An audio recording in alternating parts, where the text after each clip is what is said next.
Hello, Do Mindfulness Collective. This right here, right now, is the Joy of Being live stream coming to you live from Brooklyn, New York. Folks, lovely as always to be here with you. For some reason, my chat is not working. Okay, well, that's weird. Okay, so let me know how the audio is as we begin to trickle in here. I know that that was an issue last time. A little jittery audio. Let's see how it sounds.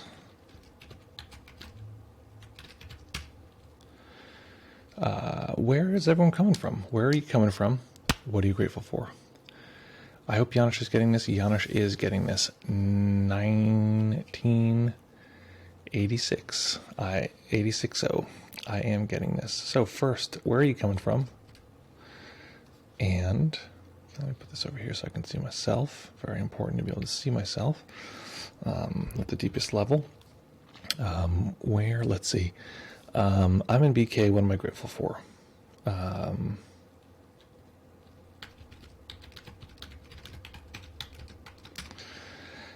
Haircut without a mask, folks. Here, I'll give you the preview. New haircut. No mask. Apparently, that's allowed. This is my foamy beverage. Grateful for that as well. That's a little like chocolate matcha.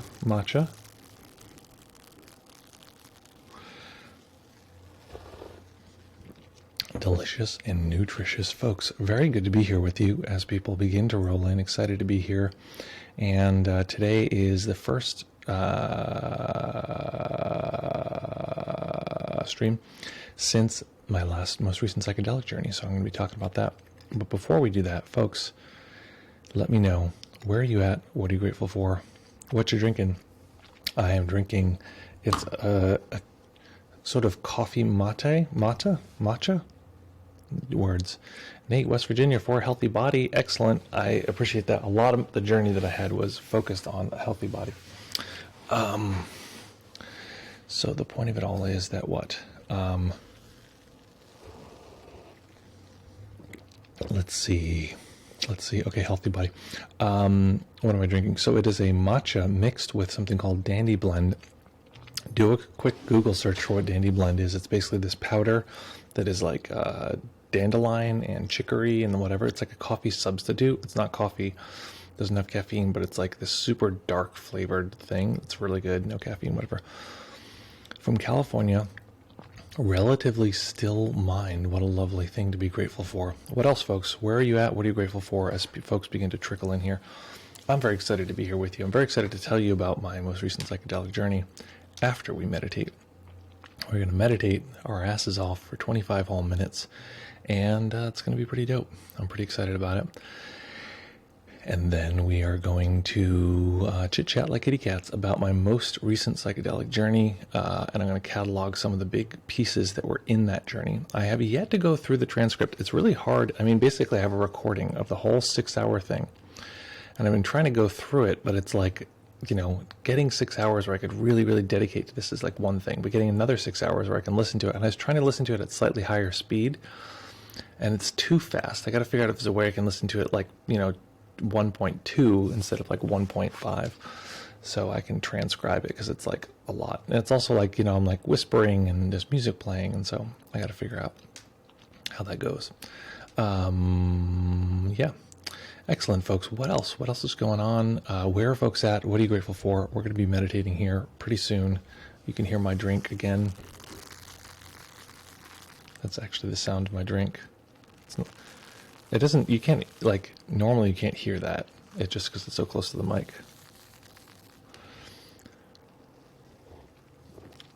Oh yeah, ASMR. Matcha ASMR, I forgot about that.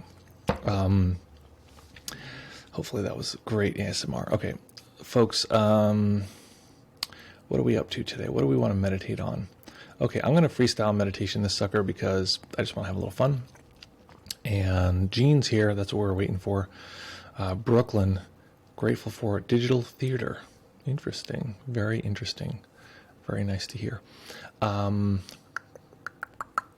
Let's see. Okay, great. So, folks, we are going to practice here for a solid 25 minutes. Find a place that you can not move the body. I'm reading this book about Zen, and boy, it's like a big central thing. You cannot move, no fidgeting, no nothing. So I'm going to encourage folks to find a position that you can maintain without fidgeting. And, you know, don't torture yourself on one side. If you start to get overwhelmed, go ahead and make an adjustment if you need to. Go ahead and open the eyes or even stop the meditation.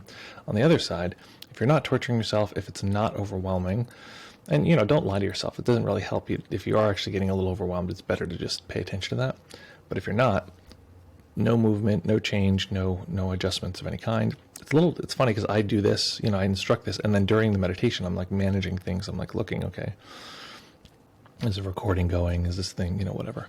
So it's just funny because I think that I just want to double check for myself that I'm not ever making an excuse and like doing things unconsciously. So folks, find that nice comfortable position that you can maintain for the duration of your sit.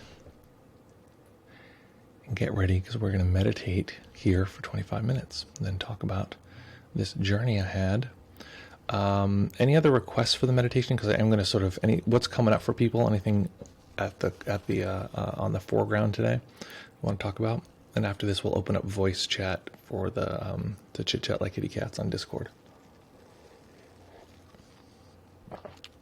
Yeah. Okay, folks. If that's the case, then we're going to jump right into the meditation. I have to admit, the journey was very intense. That's one thing I'll mention. It's the lowest dose I've probably ever taken and the most intense journey I've ever had, and I'll tell you why. And my new suggestion on how to get ready for a journey, if you're going to do one. I just broke my striker thing just by pushing on it. I was not even being too manhandly with it, and it just broke. I think it broke here before in the same spot. Okay, well, I have another striker that I've also broken in the past. So this guy's got to put this guy in the shop. I don't know, did you guys see that? The little striker broke. Pink. My baby striker. Okay, the point is that how to not let emotions get you feeling crazy. That's good. No meditation preference. Something meditation-y and with concentration. Okay, great.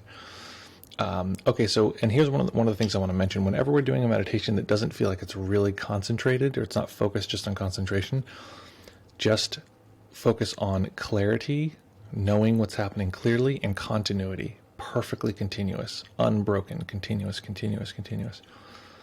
That will be increasing your concentration or your samadhi, and you know, you'll have just a little bit less of your drive towards the object that we're observing. So that is the case. So find that nice comfortable position, and when you're ready, we'll begin.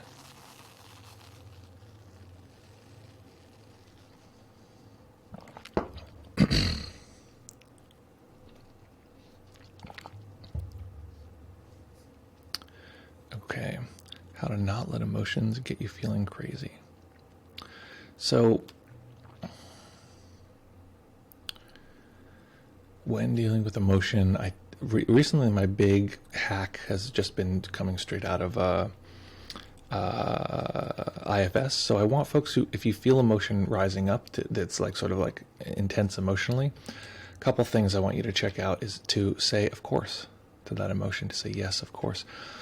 And to consider, are you feeling that emotion with attention? Meaning, is the mind pointing at it? Because often that's what happens. You feel an emotion, the mind points at it. Or are you feeling it with awareness or with the whole body? They can feel radically different. So just check out those two. And of course, you want it to come from that awareness. It comes from the whole system all together.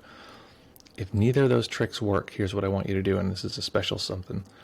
Consider that we're all here together, and we're feeling whatever you're feeling together, right? The mind gets so pointed, it can't view from an outside point of view, so that together thing is actually very important. That made me had an insight about what awareness is and why therapy works. Okay, anyway, let's meditate, folks. Find that nice, comfortable position, and when you're ready, we'll begin.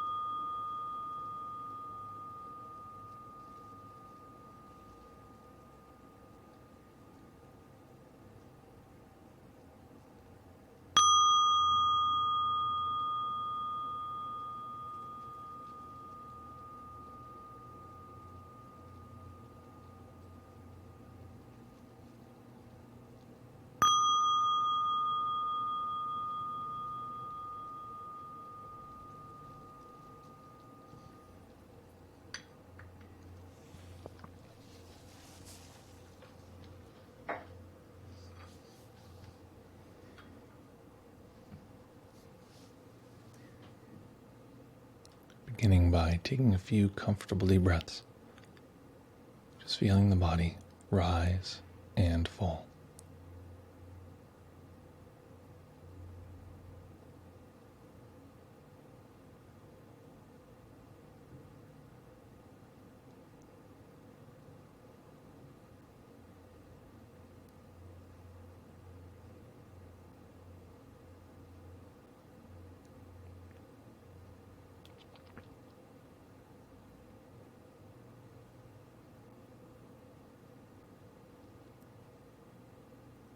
Each time we begin a meditation, we begin with the momentum of all of the previous moments. So as we tune into the sensations of this particular moment,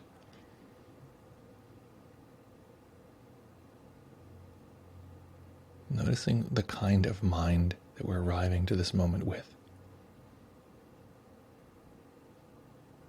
Is the mind moving quickly? Is it moving slowly? Is it foggy? Is it crisp and easy?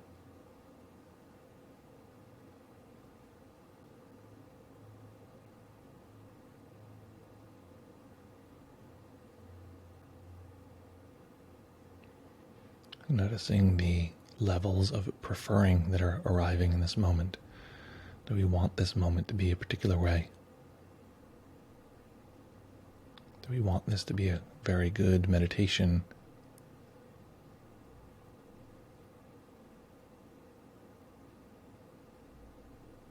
Do we want to understand and grow and transform?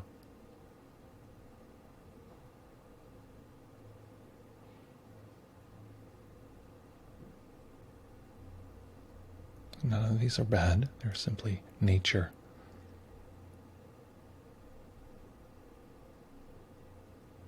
And it's our job to simply see what is present rather than what we expect or want to be present. And if we expect and want to see that clearly.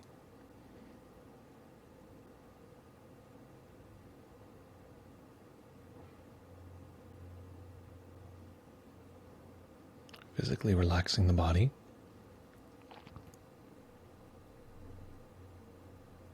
Starting at the top of the head, relax the brow and the muscles behind the eyes.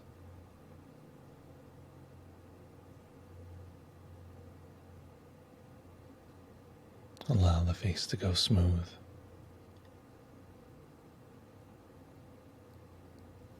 Relax the back of the tongue and let the jaw go slack.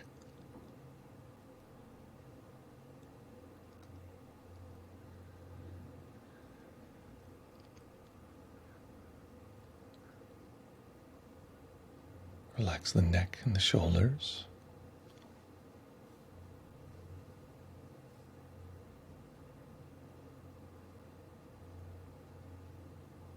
The arms, and relaxing the hands.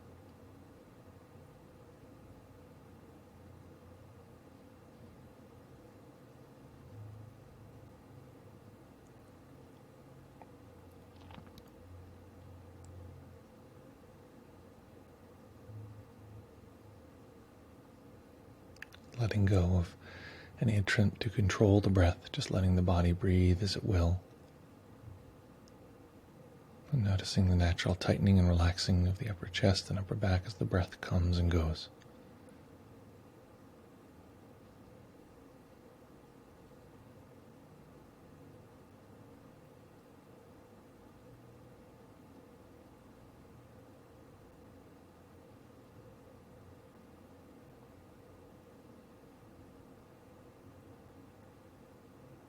Relaxing the belly and the lower back.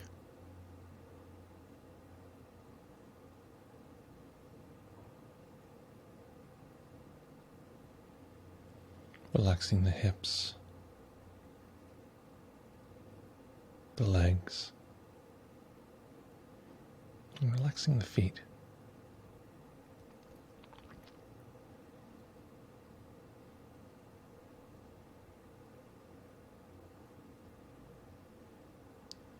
And for a moment, relaxing all of the body together. Letting universal relaxation across the entire body be that which unifies our experience.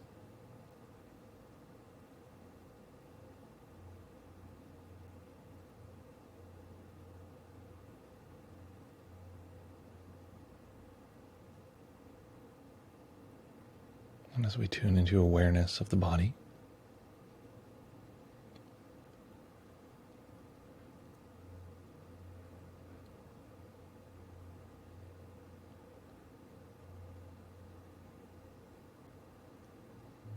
The overall experience of all body sensation collected together.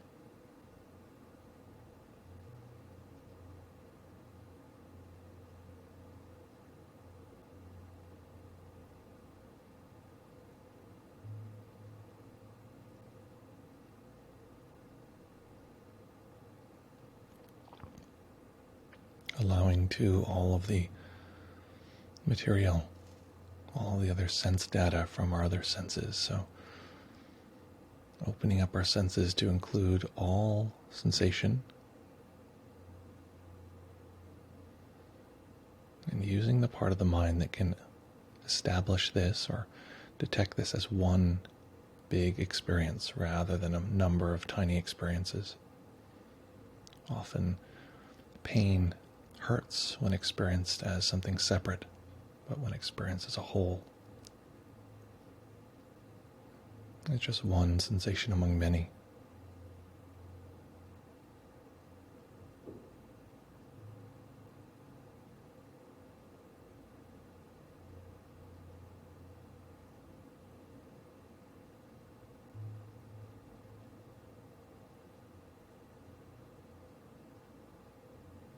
Each time we detect this overall experience, this general totality, in the mind we can say the word whole.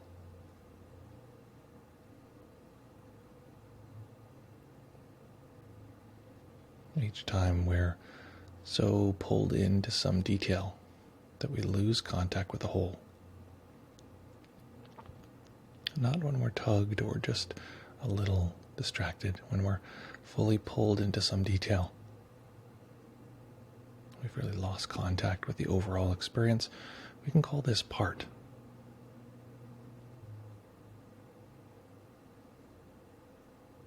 When that happens, we simply recognize it. Ah, yes. This is a part of something. It's not the totality. And then allowing the mind to include more and more sense data all around it, the sounds and touch sensations, the sense of space, until we once again have a general sense of all sense data.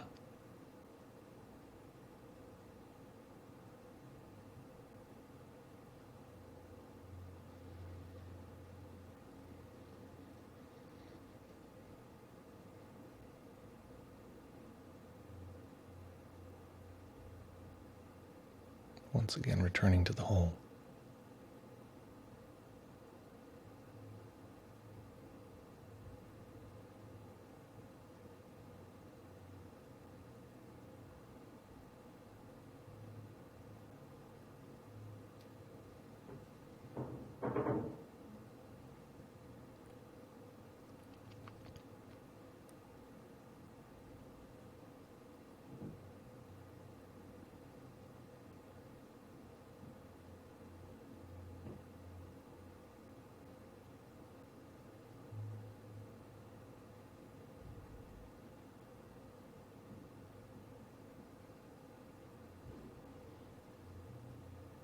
We're not fighting experiences that feel like they're part.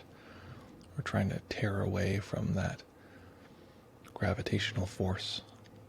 We're just including more until we wind up with an overall gathering of all of our sense experience.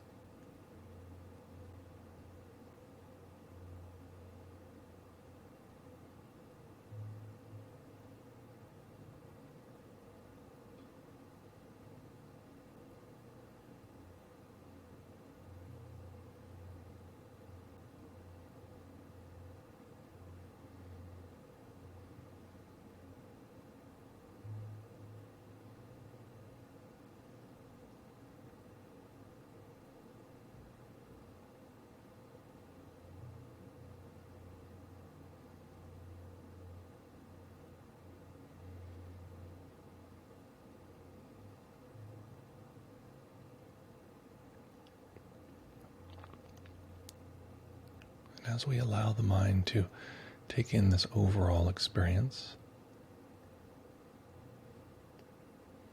see if we can notice how transparent all the experiences that occur within awareness are.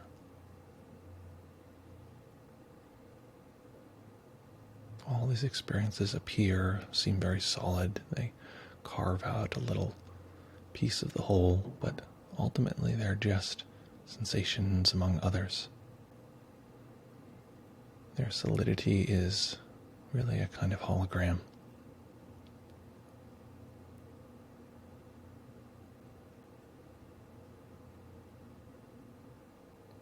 So noticing that each experience we come in contact with is not only temporary or moving, is flowing, but also that it's more like a vapor, a cloud of material that awareness can simply flow through, more like this than an object, something divided, separate.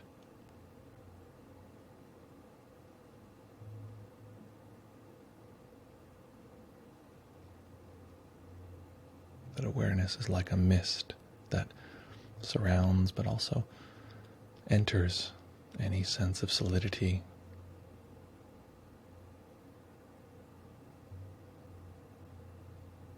Moves through, soaks into any divisions or edges, borders that the mind creates.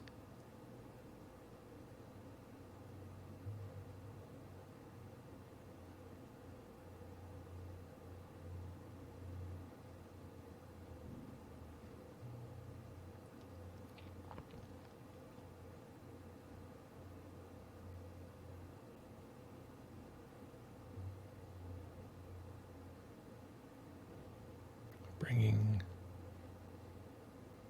into the process any self that's arising, any me that's here, and noticing just like every other object, this me can be experienced as transparent.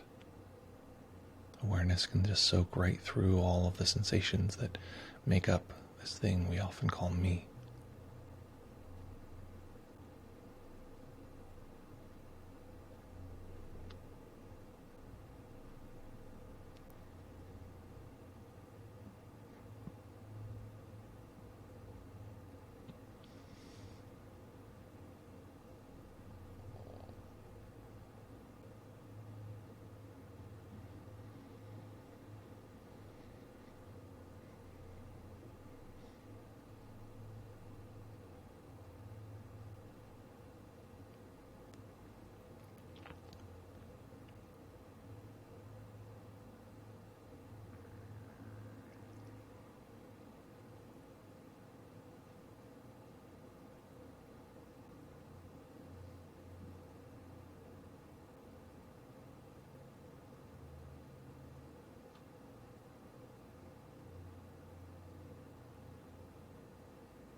Continuity and clarity, staying with this process, knowing that at times distraction will arise.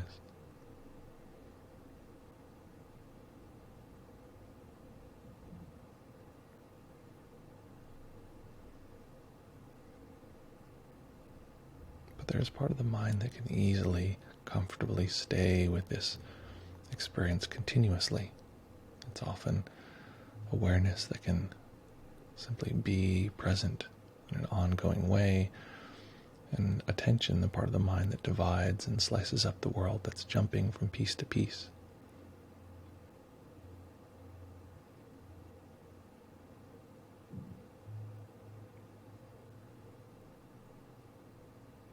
So as we stay with awareness,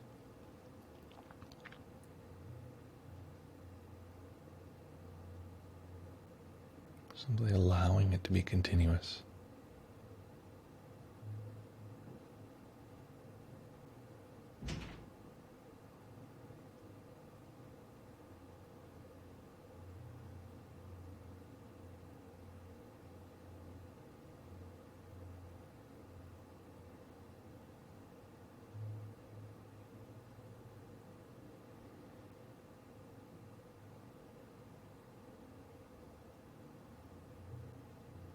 And bringing to the foreground the part of us which most human beings have some connection to, the part of us that can often feel alone, isolated. Often if we feel judged, if we compare ourselves to others,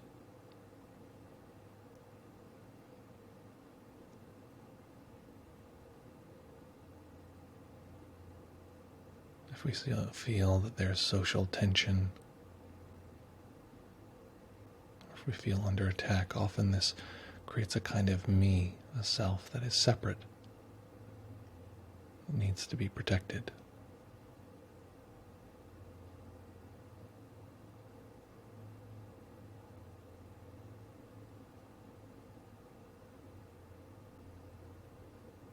When we feel lonely or alienated, this is the self that arises. It feels distant from those we care for or who care for us.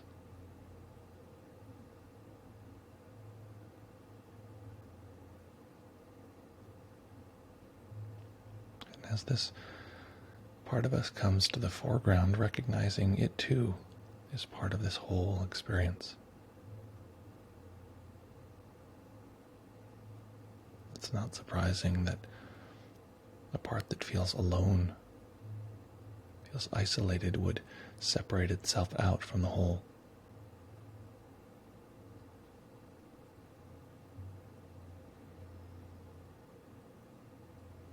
Recognizing that the sense of being isolated by its nature will disconnect from all the other sense data, and this is part of diffusing this isolation.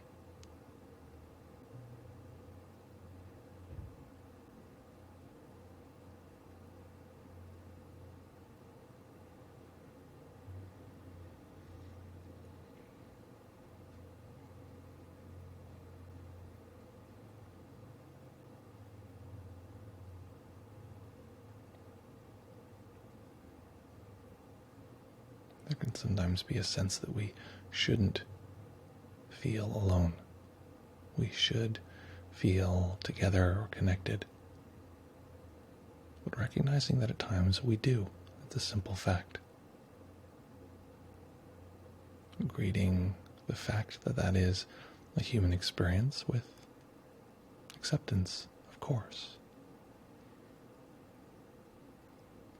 Of course, this part of me feels alone at times. I see.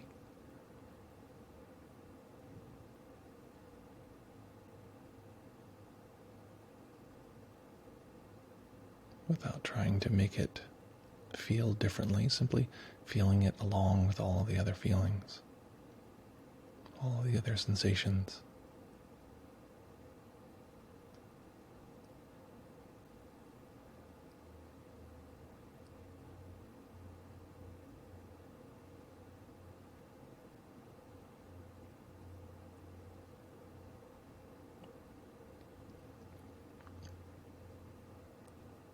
And as strange as this might sound, recognizing that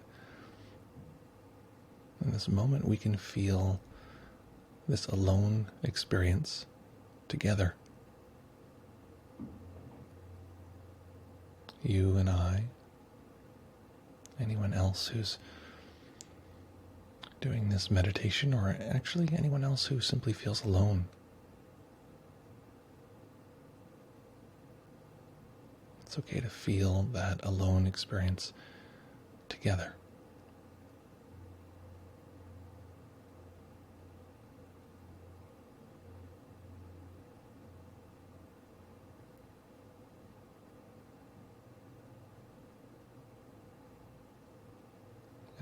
means it's possible to feel the part as part of the whole. In this case, the whole is bigger than any individual self.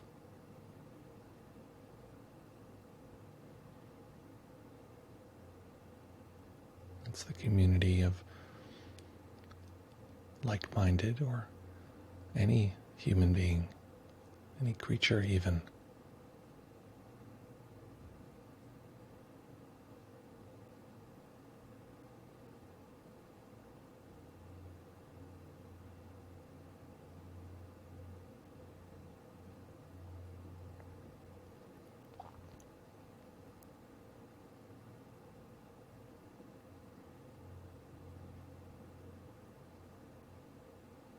And if there's a part of us that feels like it cannot,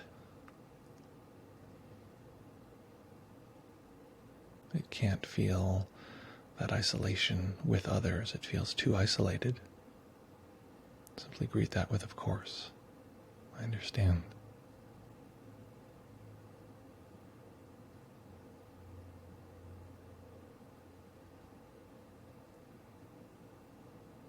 Whatever's arising, we give it the same kind treatment, of course. Of course you'd feel this way or have these thoughts.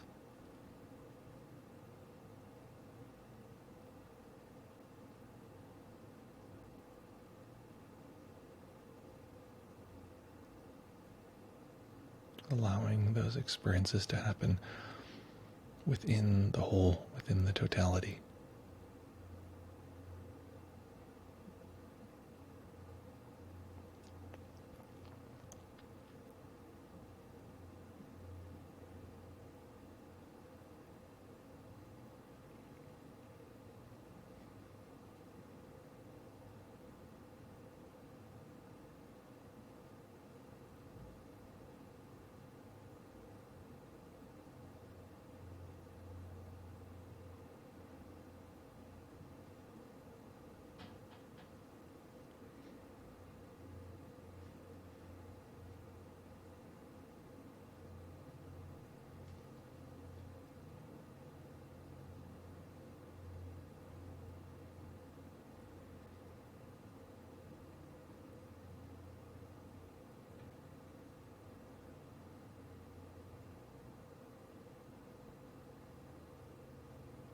If we get distracted, drift away, often it's distracted as a separate piece. So whatever that is, whatever isolation is experienced, bringing it back to the overall experience. And staying with the practice, staying in stillness, allowing a tiny bit of light to enter the eyes. As we do so, seeing if the mind continues to separate things. Seeing separated from feeling, from sound. As we slowly allow the eyes to open, eventually letting them rest on a single point.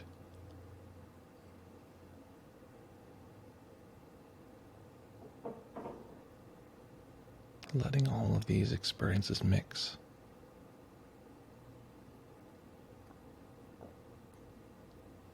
Letting any isolated or separated experience any part participate in the dance of the whole, appearing, disappearing, instant by instant. And in this way, letting this particular moment be the great teacher that shows us how we might bring this practice into every aspect of our life.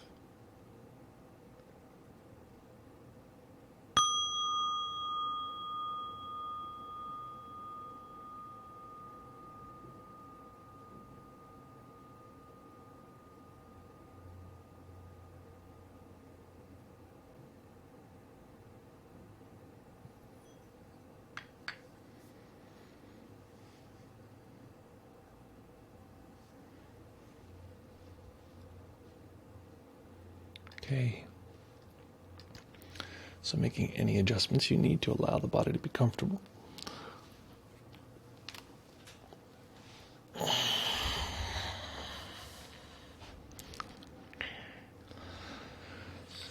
We're going to jump right in here, and we are going to chit-chat like kitty cats. Fact. But also, don't exit the meditation just yet. Don't do it. Here's what I'm going to recommend.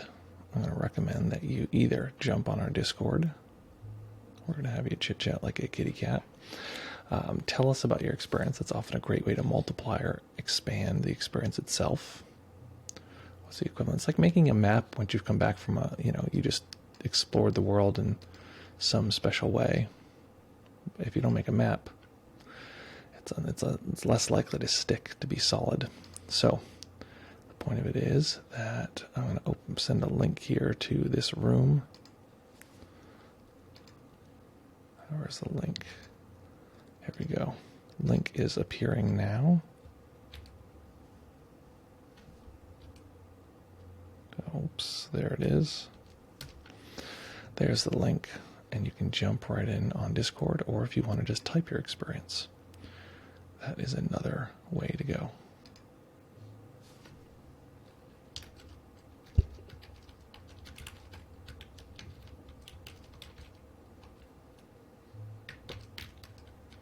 I'm just letting people know what we're doing here, live Q&A. I should probably just cut and paste this. Meditate. Oh, here we go.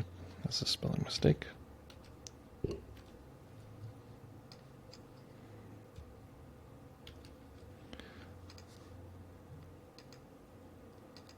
Okay.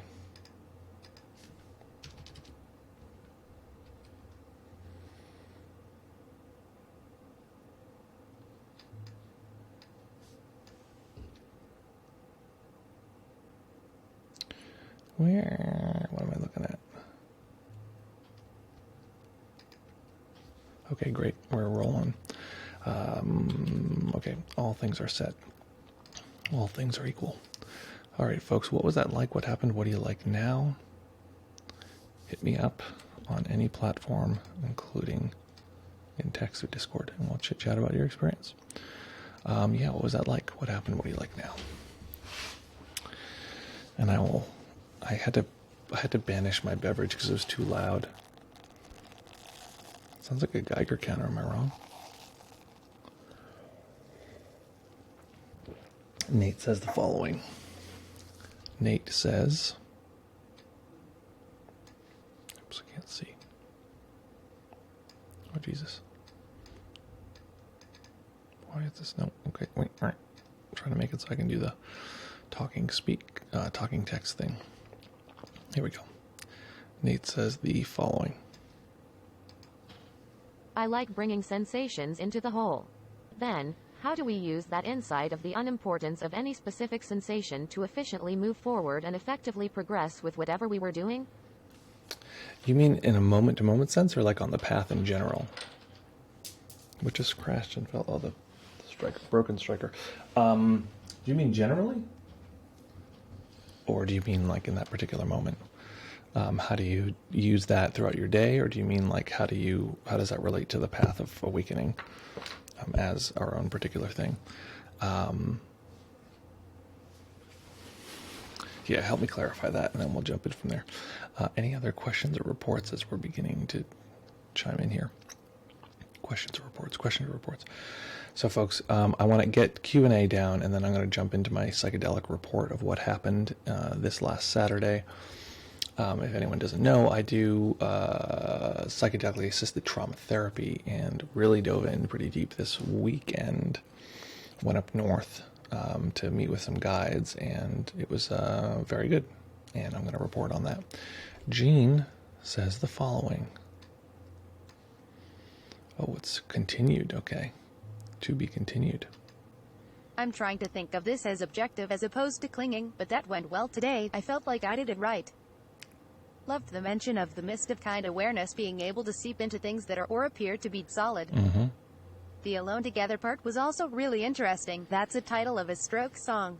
Is it? I'm not surprised these days how much we as humans affect each other. When I first started gardening outside, people would stop me and tell me I inspired them to plant. Can't. To plant? To plant? What is it going to say? To plant? Something. At first I was like, wow, no way, really? Now I'm like, oh cool, how did they come out? Looking forward to hearing your report. That's great. Okay, Nate says, okay, wait, were you asking something here? Yeah, that's great. That's a great report. And just to notice, again, how these things flow together, we do want to be cautious. This kind of came up from something Nate said. So in the question of that each little piece is unimportant, I don't want to go there necessarily. I want to say that they're unimportant. They are just part of a whole. They're totally important. They're totally lovely. And we can think of this, different traditions talk about this differently, but it's like Indra's net sort of talks about that the whole universe is all these different points, but actually all the points are tied together in this net, and each point, each object, every thought the mind could have, or every physical object in the world, which are also just thoughts. If anyone wants to challenge me on that, I'm happy to get into it. But what was the point is that each one of those is like a diamond, a little jewel at the place where the net meets itself. So this like diamond pattern that is the whole universe. That's called Indra's net, that concept. So Nate says, in general, which would inherently include the path. Okay, so generally, we're going to go back. You mean generally? I'm reading your question again. I like bringing sensations into the whole. Then, how do we use that insight of the unimportance of any specific sensation to efficiently move forward and effectively progress with whatever we were doing? How do you use that to effectively progress with whatever you're doing? I think that the mind creates this whole world, our whole world that we experience, we navigate. We think it's been solid and continuous since we were kids, and it's like this world we're fighting through and all of our challenges. To recognize that each one of those little pieces is a piece within a whole, a piece within a larger context. It's very hard to get hyper defensive of ourselves or hyper defensive of this, thing that we own. I own this, like, don't talk bad about my, people get really weirdly defensive about all this weird stuff. And it's like, you looked at my scooter weird and now I feel embarrassed. I had a friend who was recently saying that, like, he had family members who were sort of making fun of him for where his apartment was, because, like, what a silly place to have an apartment. And it's just like, that's, it's defending parts. Like, this apartment is important. How you think of this place and me within this context is very important. So seeing, not just understanding, but seeing really that each one of these parts is actually part of this large whole of material. The mind actually doing that, not just thinking about it, is very powerful. So that is largely how we would use that. That just creates this incredible leverage where, we can be kind and helpful to other people, basically. That's the short version of that. P.S. I'm reading a book right now which I really love called One Blade of Grass, I think. Highly recommend. It's a Zen story. Very interesting. Okay, so hit me with any other reports. I'll give you like 10 more seconds because I want to get to the report from the psychedelic experience. And I'll drink a sip of water while we wait. So any other meditation reports?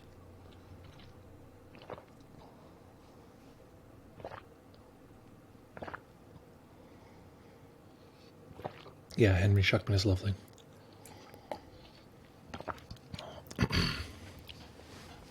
Henry Schuckman is lovely. Okay. Okay, no report. So then we're going to jump in here. So here is the official report from I don't even know which one this is. The person doing my videos will mention which report this is. Okay, we have Nick's report before we jump in. Nick's report. Nick says the following. Just popping in quickly from the office to say hi. Also wanted to know what you think the greatest value of psychotherapy is. To me it just seems like mainly, but obviously I have no experience. Okay, so it wasn't my fault after all, but rather intelligent survival mechanisms. Now what? CBT, DBT, etc. seems to work more directly with your current thoughts and debunking all their deluded ideas and biased thinking which causes suffering when you buy into it seems more effective. It depends. I want to say like, okay, Nick also says, but don't skip your report. I'll check it out later. Bye. Okay, Nick, so I'll get back to that. I think different treatment modalities are different. Obviously, I'm a big fan of IFS. I think it's a very different modality than, let's say like you were mentioning psychotherapy, or there's a show out that someone recommended that I started watching called In Treatment, and it's about psychodynamic therapy. And psychodynamic therapy is one of those things where every detail that somebody says, you're like, oh, what was that? Like, was that a detail into the inner depths of your psyche? And you say, you're always looking for these things like, oh, this bell sure reminds me of that time my father did that thing. Anyway, that's not important. Oh, that's very important. You just said the thing about your father. And it's always this sort of like going back to some, early childhood trauma and, this kind of thing, unpacking that and finding that you're actually secretly revealing your deepest things. And if you can, it's a very top-down, like understanding-based process. I personally really like internal family systems therapy, largely because it is a very bottom-up process. You are doing it live in the moment and seeing what is happening, navigating it with the person, and it's not a made-up, imagined thing where you're talking about something else. I also, after a while, I get very tired of this thing where, like, I went, I did psychodynamic therapy for a long time, and I would go and I'd be like, oh, I forgot my wallet today. And the therapist would be like, that's all we're talking about today. Today we're just talking about your wallet. I'm like, I kind of got other shit I want to talk about.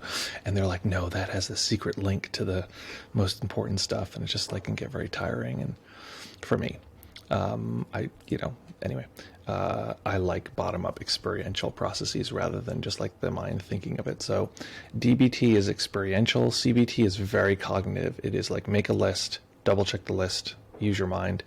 I think DBT is much more integrated into the system, the body mind, and my favorite modality right now is internal family systems because it's very both.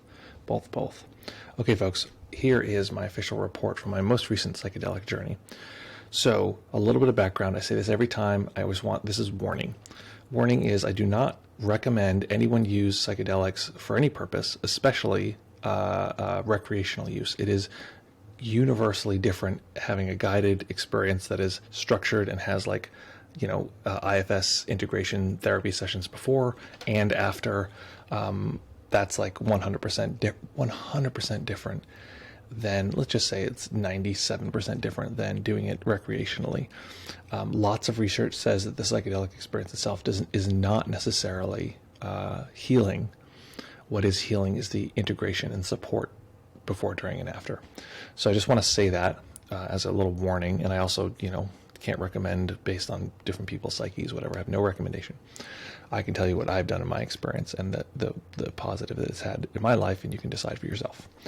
So I work with two guides who live a few hours away from me, north of New York, which I won't say more than that, but they are very sweet, very nice, and this journey was the first one I did with two people rather than one person.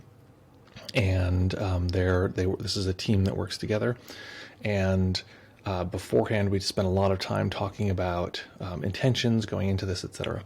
So one of the big intentions I had going into this was that up until this point I had been taking higher and higher doses, and it seemed like I just couldn't break through. I'd have these massive, big, huge doses, and it just wouldn't crack through to something else. It seemed like there's something stopping me, to the point where one journey I had was with using 5-MeO DMT, which is like the strongest hallucinogen, and it was like, yeah, it worked, but there was the thing I couldn't break past. Speaking with people in the IFS world, internal family systems therapy world, there was this sort of idea that it doesn't matter how strong the psychedelic is, the human psyche is stronger, and if it doesn't want to let go, it will not let go. And the experience I had before the 5-MeO experience was on like 5 grams of psilocybin, and at some point in like the peak of it, the whole body mind was like, nope, and just like smashed down the entire experience, and I was just like sober right in the middle of this thing. So the psyche is very strong in that way. So because of that, in this journey, I really wanted to pay attention to, and this is what was suggested to me, pay attention to the parts that don't want to transcend, that don't want to have a big transformative experience, that actually are a little nervous about the whole process. Because typically what I'll do, and this is what I've found, this is how humans tend to relate to their fear in general, is, okay, I have this ambitious thing that I want to do, or this life thing that I want to do, and then there's my fear. So I have to like push my fear down, and then I can do this life thing and I'll finally be free. So part of what I was paying attention to was, wait a minute, why am I keep pushing this part down and pushing it down? The part that's afraid to transcend. Wait, what if I just talk to that part? So that's part of what it is to talk to this part that is a little bit afraid, or a lot afraid, and maybe doesn't want to transcend or something like that. And part of what I discovered in that was that part is just very vulnerable, like many parts, and it's just like, I'm scared. I don't want to let go or have this big crazy thing happen, and it seems like it could be a scary experience. So I just stayed with those parts, and that's the majority of what I did. And again, it was the least amount of medicine, of plant medicine that I've ever had in any of these journeys, and it was the most like the biggest sort of psychedelic experience I've had. So because I let go of those parts that were resisting. So the point of it is that that's what I recommend, is for people preparing for these kind of journeys, is to really look at the protector parts, as they call them in IFS, the parts that are protecting us, and really get permission from those parts to enter into the transcendent material. So that's what I did. And so the first hour and a half or so of the journey was just no medicine, just, my eyes are covered, I'm there with the two people, and I'm talking about these parts that feel afraid, that feel concerned about letting go. And that dipped into this part that feels like it was very young, and it probably is, hopefully this isn't TMI for people or triggering, but I think it's the part that when I was a child experienced and took on the sexual abuse that I experienced as a child at the hands of my father. And it was just scared and isolated, and was like, I don't want to, this is scary. So really spending time with that part and really like getting to know it. It self-named itself. This is all very strange to say out loud. It's like so weird to like, feels so like personal, but it self-named itself Vivian, and was just like, I don't want to do this, and this feels scary to me. Thanks for the heart. And what else? So this part was like really nervous. And then there was a part that was managing that part that was actually more, that part was more like vulnerable. And then eventually that part was like, no, it's okay if we move forward. And we kind of opened up and hung out with Vivian, and the guides were really like, yeah, let's just hang out. We don't have to do anything. And it was very helpful for her that we didn't have to take any medicine if we didn't want to. And I had half a mind in the journey. I was like, what if I just take no medicine? I thought it would make a great story, but I was like, I'm not going to do this just for the story's sake. Like, I did a whole guided journey in no medicine. And then I took like a teeny tiny amount, like half a gram, and then just hung out with that just to like get in touch. And then there's another part that was managing on, that was like kind of protecting Vivian. And that part was like a sort of judging part. That part was more like the part that it's like to be tough. It's like mean. It's like, well, screw you. And it's sort of like it's pushy and like, I'll get my way. And that part came up, and that part realized like it hurts people because it's like mean or rude or like, this kind of thing. And it's protecting that vulnerable part. And so those are the parts that arose, and eventually those parts kind of calmed down enough that I felt comfortable taking more medicine. I took the rest of the medicine, so it totaled out, I think, 3.1 grams of psilocybin. The journey then progressed to this place where, it became sort of more intense, these different things happening. And then it was more of this place where I was looking at this part of me that felt very alone. That's part of why we did the meditation today. Looking at this part that feels like it's isolated or alone. And actually, before we got to the isolated and alone, there was this big experience of feeling like I just wasn't enough. I'm just not enough. I'm just like, I have to do more. There kept being the sense with the guides, like I was like, oh, are you guys sure it's okay that you're here?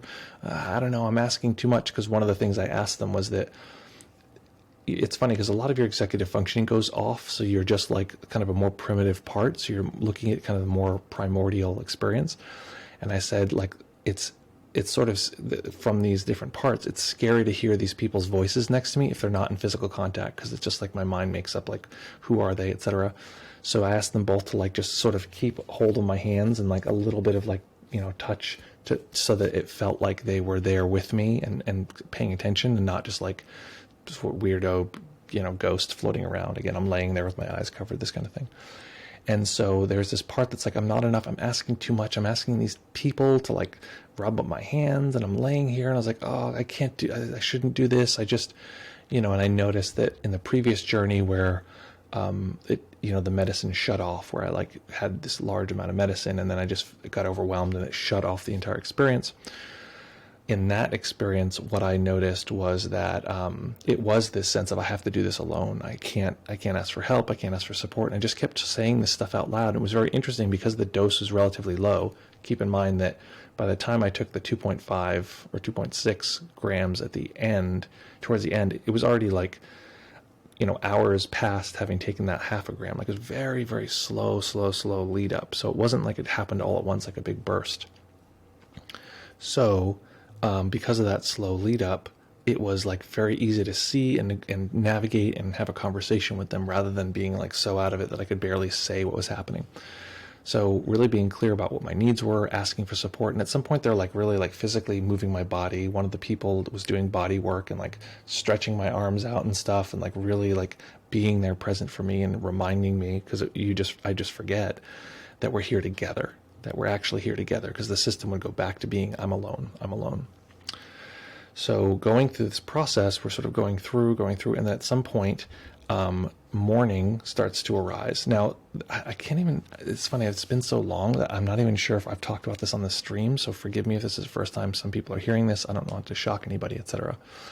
But my ex-wife and I separated in December, and it was a very intense situation. I can kind of go into like what I think happened, etc. But it was a lot of mourning around that, a lot of like a sense of loss that was like very, very intense. So if you're hearing this for the first time, that's a surprise. Just know that I'm with you, that it was a very big surprise for me too. And it was just like some very strange COVID vibes, something happening. So that was very hard. And so there's a big period of mourning, which actually I looked at the time of it, of period of just like really weeping and like really, going into it. And I looked at the time on the recording, and it's actually only around 10 minutes, but it felt like this very, very long period of like really intensely mourning. So there was that, and this sense of like, I thought that if I like loved enough, if I really gave enough of myself, that the relationship would work, and like mourning this thing and feeling like I must not be enough if the relationship can't work, going back to this thing, and then feeling like when it happened I was very alone. So these themes of not being enough, and then like the reason I'm not enough is because I'm alone, or that I'm alone and the reason is because I'm not enough, something in that constellation, were very central to this journey. Then it sort of it went on from there. It was just like variations. Oh, and this was actually a really powerful piece of this. Okay, so this is a powerful piece, which I'll mention in a second, which was around the body feeling pain versus the mind feeling pain, which is actually attention and awareness. I'm going to put this question here. Exalted is asking a question as we are chatting along. I'm confused about the notion of you having a hard time letting go during psychedelics.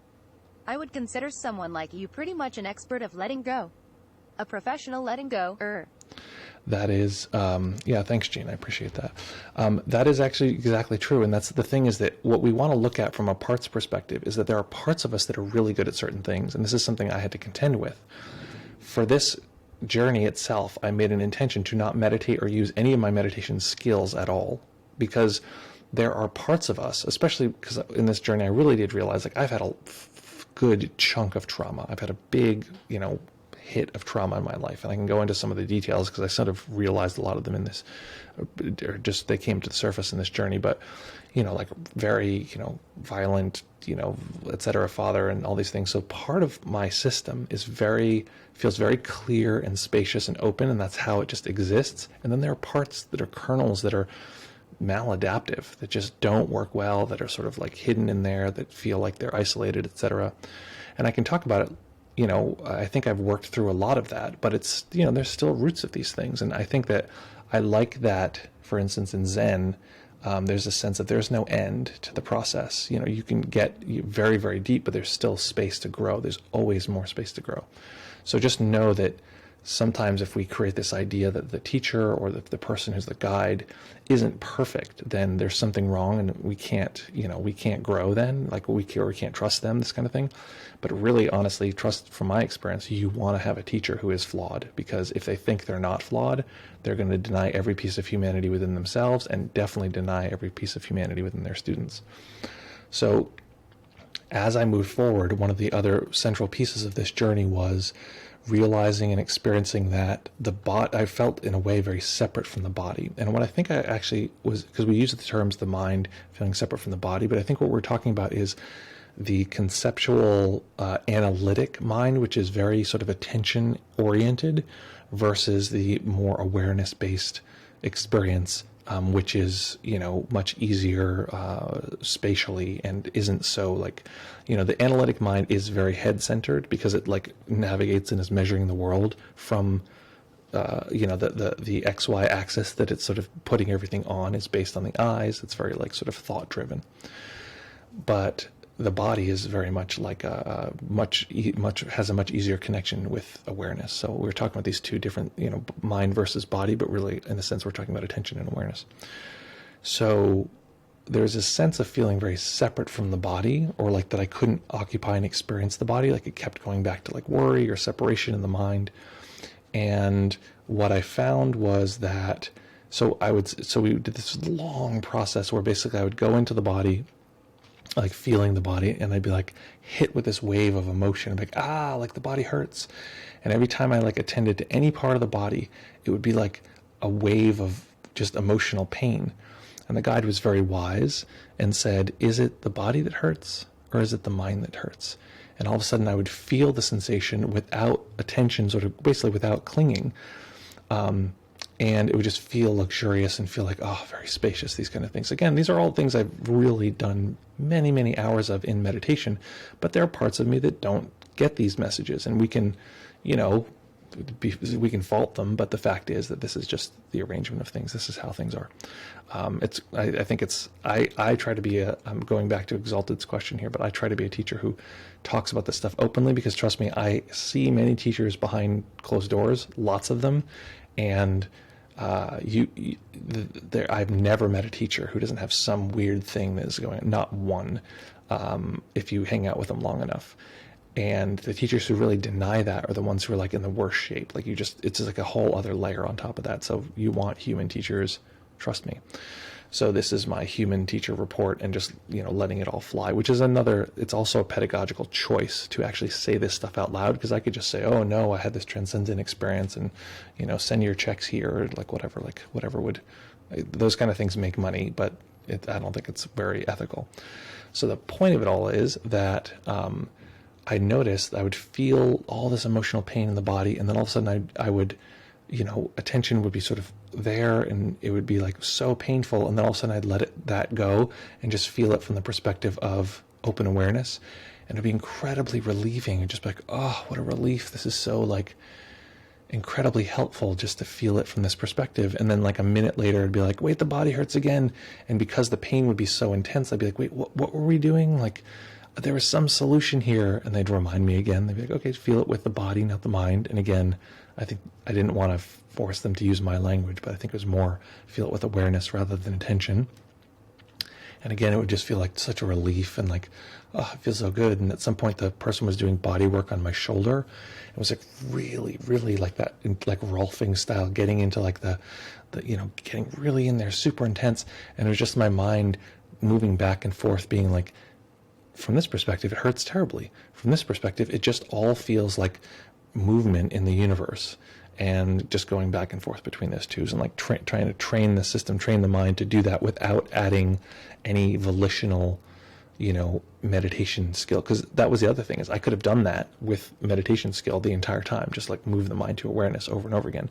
And of course, there's some volition in there, but I was trying to train this other part of me that doesn't know this stuff. So that's where we're getting at. That's what we've been getting at. the journey ended by, I'm getting more lucid and speaking a little bit more, and I just sort of recounted some of like how crazy my dad was and how intense, like how I'm not terribly surprised that he was like really, something was like way off with him. So I'll give you a little bit of the background of like, oh right, like, he was really, had some tough experiences.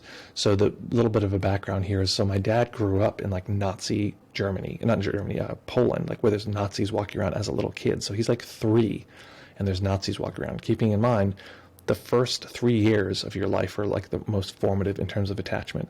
Now, keep in mind, these are not dress up Nazis. This, we think about like, oh yeah, so it's very distant. This is like, imagine like really real Nazis with real guns occupying your country and killing people. Like these are like full on, like this is what the streets were like. And so it's terrifying.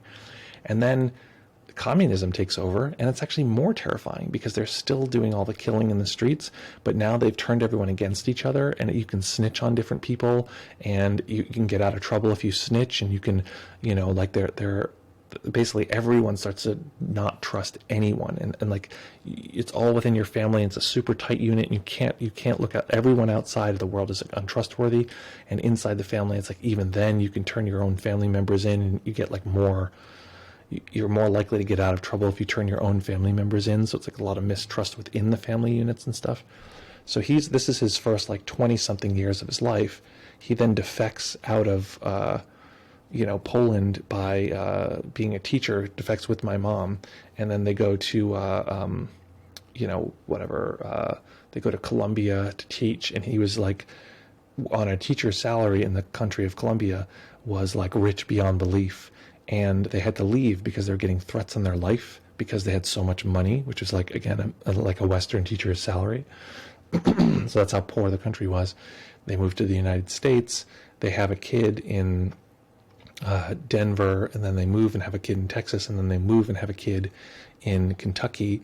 And my dad was just like a crazy person. Like he was just like, using huge amounts of like psychedelics, and like he like tried to commit suicide once on psychedelics, and he like brought a gun to the UN. Like this is my dad, like, or he was about to bring a gun to the UN in New York, and then like had some bad trip and like threw the gun in the river, and like all this like crazy stuff. And then I was born, and they moved to Rhode Island, and my dad he was a super genius too. He was working on nuclear subs at Raytheon, and he was like a mathematician working on nuclear subs. So it wasn't like a nuclear physicist, it was like a nuclear mathematician.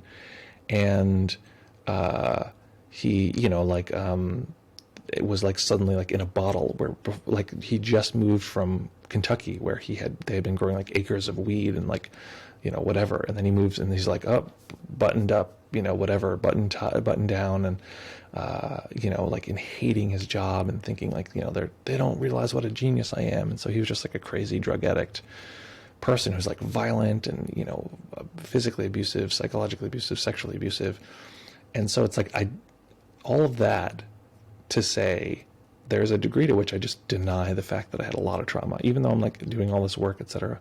So that's what the background was, and the end of the journey was like, oh yeah, all that stuff is very real. There's a million details that I didn't even describe, but all of that stuff is like, that's my background. That's the way that I'm perceiving the world. And I think the other thing that came up was that I haven't, until pretty recently, thought of myself as first generation immigrant. And I think the reason I didn't was because I spoke pretty fluent English, and I wanted to be an American. I grew up in the 80s, and we didn't have like a very cultural household. So I was like, oh, those kids who have like households that look like Portugal or Poland or something like that are very like, their parents speak this language, and their houses smell funny with this funny foods and whatever. Like that's more, okay, that's first generation. But me, largely, probably in part also because I was a white person, it's like, that's not first generation. And it's helpful to think about like, well, what is a first generation person's experience going to be? It's like half in, half out, sort of alienated, sort of like, like feeling like you're really part of the culture, but also not part of the culture. And, this sort of push and pull, and all of these really track with my experience. So the point of it all is that was the general experience of the journey. And then one more thing I want to share, which was very powerful, which was the next day, sitting with one of the guides in the park. What happened? We're sitting together, and we're talking about the relationship that ended, which is, you know, still like a big deal that it ended, big deal that it's, you know, where it was. And they said, okay, so think about it like this. A relationship is a situation where together, this is actually very good for everybody. So together, the what you are together is something more than what you were alone. You become this sort of, the bond itself is this, you know, thing. And if you think about like what that connected group thing gave you, that it gave you something that you wanted or needed or something like that, what did it give me? If I can get clear on that, and especially it's clear now because it's been taken away, if I can get clear on that, which for me immediately my mind was like, oh, the sense of feeling cared for. I just felt like that was like the central thing in the you know, in the relationship that was new or felt like special about that experience. Just this sort of like innate care. The guide said, well, that's the thing you need to work on within yourself. That's the thing that feels like it might be missing. It's like, oh, and it was helpful because as soon as I thought about that thing of like being cared for, this sense of feeling the loneliness together came back, the sense of community came back, and the sense of just what care feels like. And I just felt it for myself, not even necessarily like that I need it from somebody else. I could just feel that because that was the thing that I needed, and I could just see it. So anyway, I thought that was a really poignant way to point out what I actually need to work on, what I need within myself. So that is the overall experience. I'm open to questions now. So any questions about my psychedelic journey, psychedelic work in general, anything at all. If you're here, if you're watching a playback, make sure to subscribe. If you're watching this live now on Twitch, make sure to follow. Anything else? Anything else? Questions? Anything like that?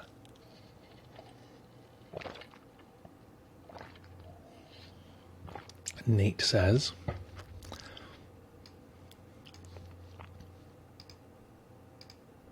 This is quite the story and I really appreciate the vulnerability. That said, do we really need medicine to make these connections? Progress? no, I don't think we need medicine. I think it's a convenient vehicle, but it's not the only way. In fact, you know, I think of retreats very similarly. And, you know, and I think that people can do the same thing you can do on retreats at home. It is a matter of dedication, and I think that,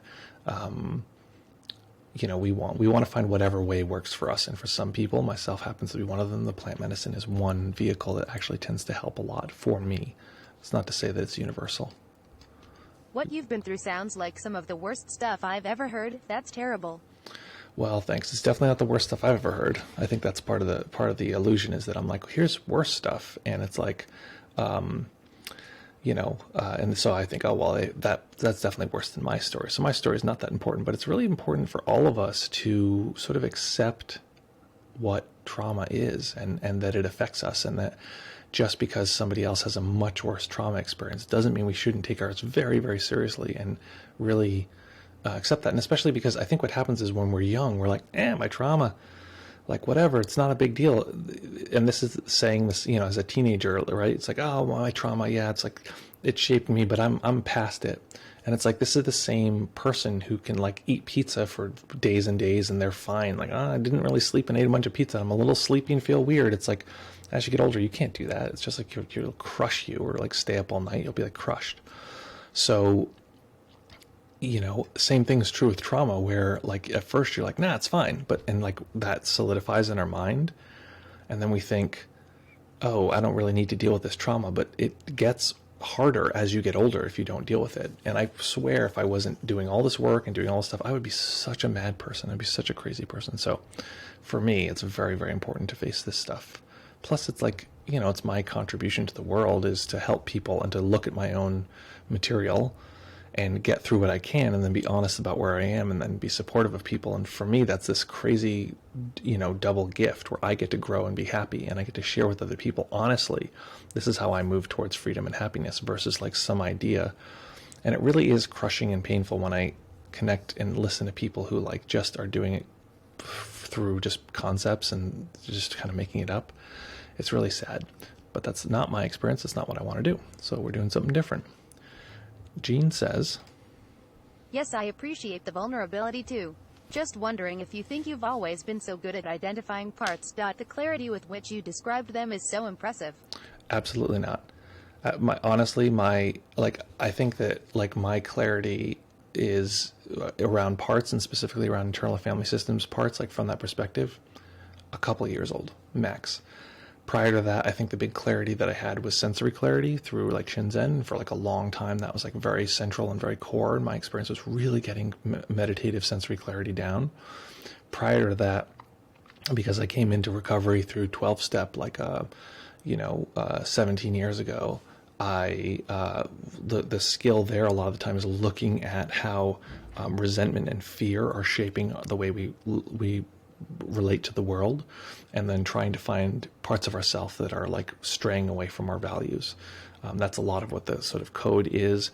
Prior to that, I was pretty foggy and pretty messed up, and like had a real lack of understanding, and my skill was in the range of I was going to say conceptual depth around like post-structural, stuff, post-structural ideas around alienation and that kind of thing. It was very conceptual, very heady, and I thought that if I understood the world, I would really be free, and it just was fully didn't work.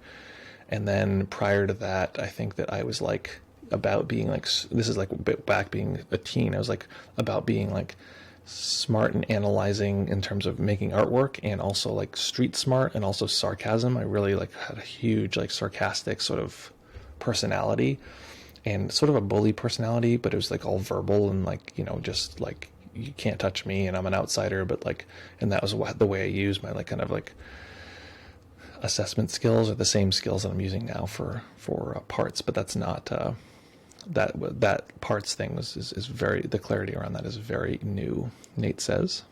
Do you think it's your clarity of if insight JGB referred to is related to the psychedelic medicine? I think they support each other, and honestly, I think IFS is a pretty psychedelic experience, or pretty psychedelic process. It really is this thing where it's pretty close to the psychedelic experience, where you just sort of go inside yourself and see these different sort of character sort of entities, and then help navigate those entities, and sort of help exercise the parts that feel like they're conflicted, and you can really see conflicts.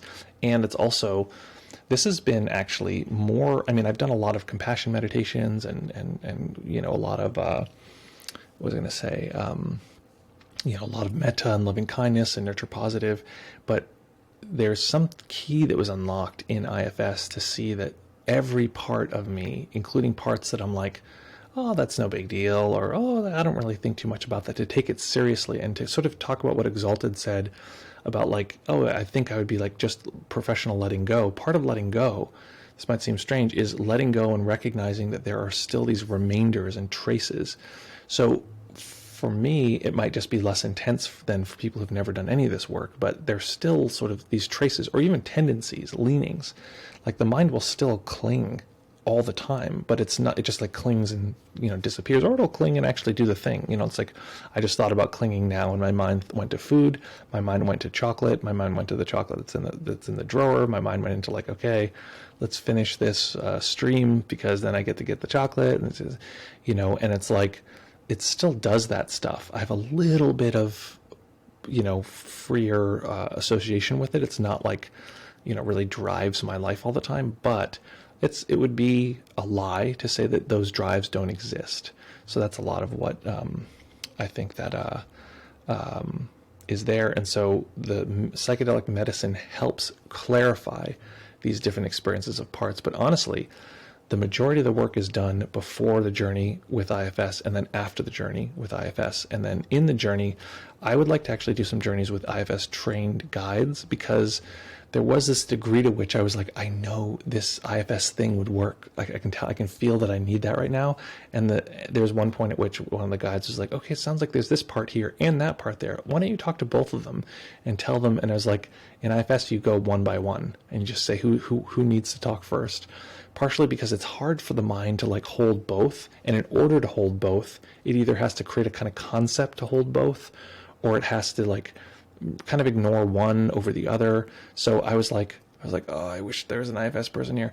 But, I just let that go, and we navigated it, and it worked out fine. So let's see here. Exalted says the following. I am often confused about ifs too. For example, if I ask a part to step aside or let go, how do I know the answer I get is from that exact part or some other part? How do I know if I am just imagining, anticipating an answer? So this is part of why it's really helpful to do it with someone else. Like if you have someone who can guide you. And P.S. on this, we can spend X amount of time, if a little bit of time, working with individual people doing IFS here on the stream. Which, if that sounds nerve-wracking, like, oh my God, we do this like very personal thing live, that's a perfect place to start. Like, I feel self-conscious because people can hear my voice. Great, that's a perfect place to start. With IFS, you start wherever you are, and it doesn't matter where you are. It's all a start into the same process. So you kind of just have to, okay, so if you have a part that says, like you're trying to ask a part to step aside, keep in mind it has to be a mutual ask. You can't just be like, step aside. But you'll be able to tell because that part has a role. So for instance, if you're meditating, there's a part that's like, oh, what about that to-do list, and what about what time it is, or the part of me that's like thinking about the chocolate, right?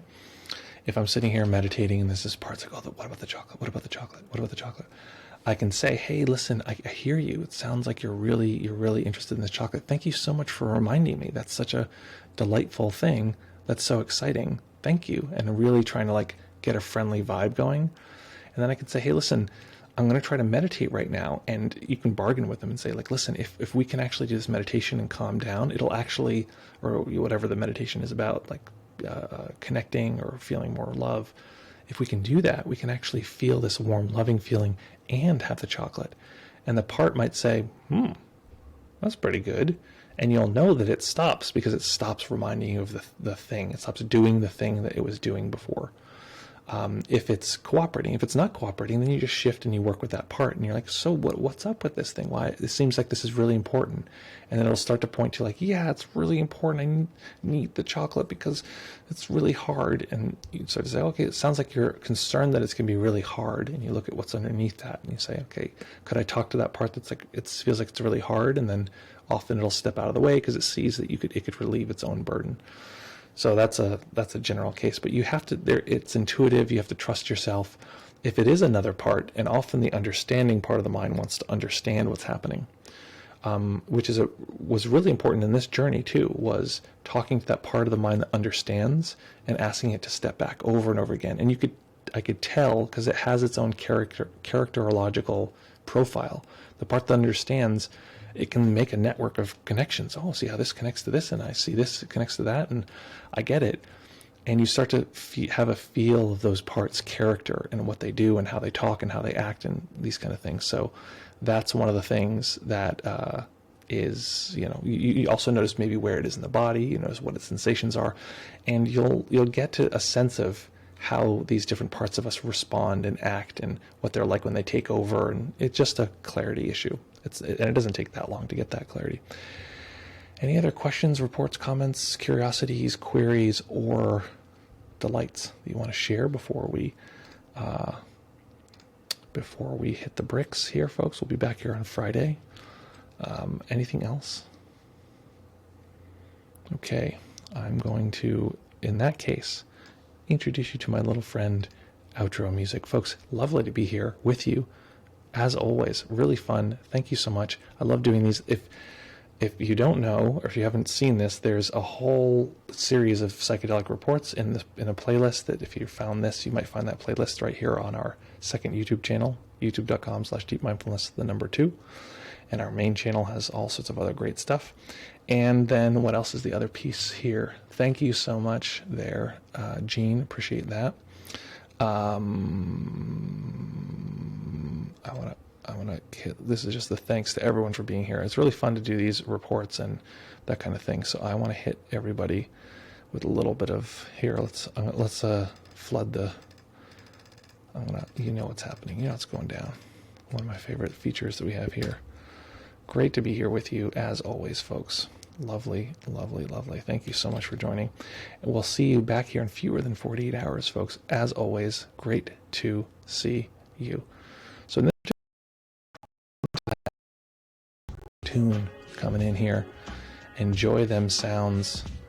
Notice if that part of you that sometimes feels alone or isolated or alienated, in this moment, recognize again that we can feel that together. The we includes the sort of bigger self, the deeper self, our true being, and all of us here together.